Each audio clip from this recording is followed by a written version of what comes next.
Hey guys, Arbiter G Vet, I'm here today. It's been a while, and I got a weird video today.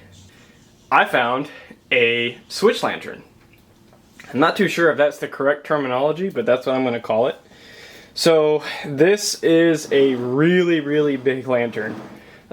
This is not a normal lantern that you would hold on the back of a caboose, or you would see the normal conductor holding. This thing's actually really heavy, probably weighs 10 pounds, somewhere in that ballpark. Made of steel. This is all steel, and it's all riveted. No screws in here, so it's fairly old. But I'm just going to do a quick video on it. I thought it was cool. I thought it was something different. I have a couple more videos coming up here. I have a really neat video coming up that I have to invest a lot of time in regarding some telecom equipment. But anyway, for this one today, like I said, this is a switch lantern. I got it on eBay. Usually they run, without the cones, they run probably $300 to $400, and then if you can find an entire set like I did where it has all cones and all sides have the glasses, you're probably looking at about $450 to $500. This one I got about in the $450 range. So, and when I first got it, I was like, oof, that's kind of steep. But now that I have it in my hand, it's worth every penny in my opinion. It's a really neat piece of history, and I'm all about history. What we're seeing here is this is the metal heat dissipator up top, and this would basically, it does what, as it is called, the heat from the kerosene lamp would go into the top of this, and this would just disperse the heat so it wouldn't burn your hand. You can hold this as it's burning, but it's 10 pounds, so it's not something you're gonna be holding.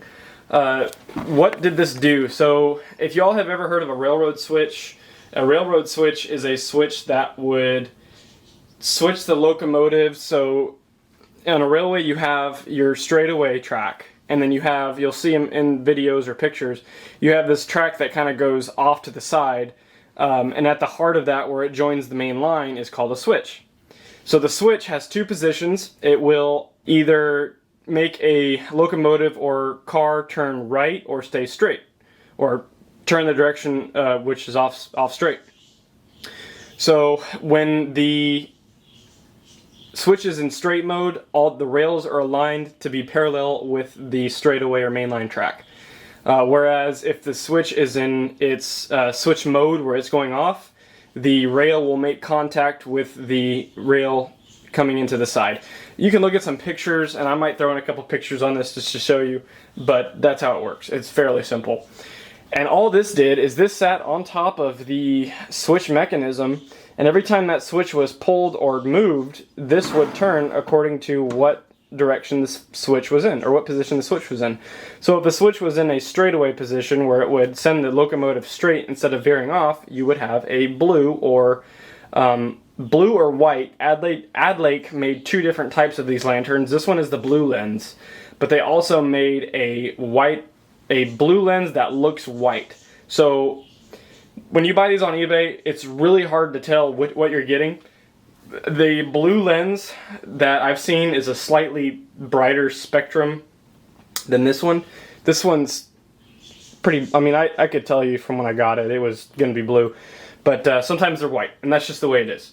So when the locomotive was proceeding straight and the switch was in its straight position, the lantern would, the switch would turn a big rod that sticks out of the ground, basically, and would turn the switch lantern to blue to signal the switch is in a straight position. When the switch was turned to make the locomotive go off to the side or turn to the right, and guys, I'm not a big railroad engineer or anything, so I don't know the lingo, but the lantern would turn, the switch would turn this lantern, and the locomotive engineer, is the correct term, would see a red lens, and that would basically signify that the switch is in a position going to the right. And that red was a big caution symbol. Obviously today, still red is generally a negative color. So you knew if you were hauling down the track and you were going a certain speed, and your dispatcher or whoever was controlling the lines said that, oh, you have an all clear route from point A to point B, and you saw a lantern that was in a red symbol, you would immediately stop the locomotive and train and have your either a coal guy or somebody get off the locomotive to switch that over to make it blue or green so you could continue on your way. And you'll notice here, the lanterns were not lit during the day, I don't believe. So during the day, you had a green cone, and then and then during the nighttime, and then, yeah, during the day, you had a green cone, nighttime, it was lit up, and then you also had a red cone for during the day, because you can obviously see the colors from a distance. One thing that you'll notice, too, is this glass lens here is very similar to what we have in our flashlights. So in our flashlights today, there is actually a really interesting similarity here. Get some better light going.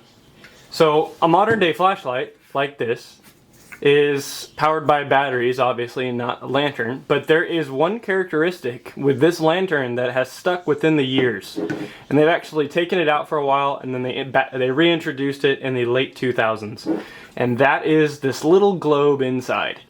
What that does is that directs the light into a certain direction to make it directional instead of omnidirectional. Or bidirectional, I'm sorry. This is probably maybe 120, 130 degree flashlight. So it's not extreme, but it can be focused. And when you focus it, all you see is the globe. Now, with that being said, take a look at the lantern. We will actually see the same thing going on here. So as you can see, you have these little rims here in the glass, and what these are doing is these are basically directing the photons to the center, and then that projects it out to make a beam. The reason the beam was so important is because this had to be seen from, hundreds and hundreds of feet away from the switch. Because if you're an engineer driving the locomotive or train or engine, you obviously need to know with plenty of time ahead that you need to stop or slow down in the event the switch is not in your desired position. So that's a really cool little piece of technology that we have adopted and stayed with since the early 1900s. And nowadays you'll even notice headlights have the same thing. Oh, I got the seal falling off of this one. Headlights have the same little glass globe to where, and this one is in glass, but they have the same globe to where it directs the light to a specific point. So I'm gonna do two things here. I'm gonna light this up right now. This is like an indoor lamp oil, so I'll be okay. And we'll take a look at the inside and how it works. Okay, so to get into the globe part, or the actual burner, we have a little switch on the side here, or a little handle we're gonna release and open. That will allow us to open the top, and that's our heat dispersion unit, where it actually disperses some of the heat, like I said, so it doesn't burn your hand. Inside we actually have our kerosene burner, and as you can see I have a little axle here. This axle actually controls a small little gear in there with spikes on it, and that will elevate or de-elevate the wick inside the kerosene burner. So we have our glass globe here. Not too sure what the actual physics are with this, or if it helps the brightness of the flame, but it definitely makes the flame a lot more smooth than if it weren't. So that may have something to do with it. And inside we see our wick and our burner. So you'll notice also, sorry about the shoddy camera work here, it's very difficult. There's a little axle in here, right there. You can see it moving. See if I can focus there. There we go. So you can see this little axle moving, and see how it turns the wick to make it go up and down. In order to remove this, we can't remove this and pull it out because this is holding it. So what we're going to do is actually pull this wand out. It's spring loaded. When we pull it, it gives us a little bit of clearance to pull the kerosene burner out. And here's our burner, which is actually pretty big. Okay, so in front of me is the actual burner itself. And I get that glass globe. The glass globe is held in by these little pins in here. And that is what it looks like. So that's why the glass has this little indentation so those pins can hold it. But anyway, there's really not much to it. It's pretty simple. Burner's a burner. I'm not going to go into how a burner works. It's just a wick. But this one, New York, Philadelphia, and Chicago. The Adam Westlake Company. Let's see here. Use kerosene oil only. So I'm using lamp oil, but it's very, very similar in its properties, and I can burn that inside without my house stinking. I do have kerosene, so I'll be putting that in tonight. Pretty significant reservoir.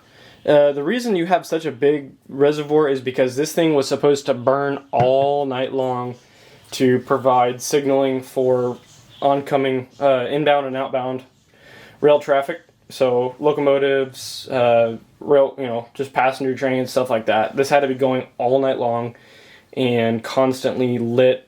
It had to be reliable. So everything we see here was engineered to be state-of-the-art back then. I'm not too sure about the time frame. I would assume that these were used, probably early 1920s all the way up to the 1960s until they were eventually replaced with some sort of lighting. If somebody wants to jump in the comments there and correct that, that'd be awesome, because I would love to know the actual history of this. Like I said, it's just something I got on eBay because I thought it was really neat, and it's really, really cool, now that I have it in my hands. So let's go ahead and light it up here. I will show you what it looks like with all the lights off and how the beam direction works. Now we have the lantern lit. I'm going to open it up and let you see the actual flame itself. So there's the flame. It's not very high, it's actually pretty low. So close this up.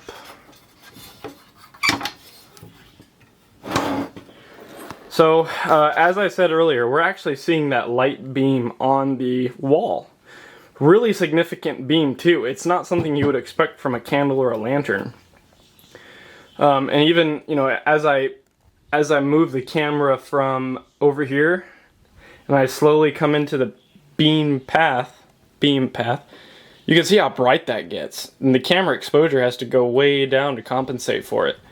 So if I move it away, we go back up, and I'm going to turn it here so you can see how even the red is super bright.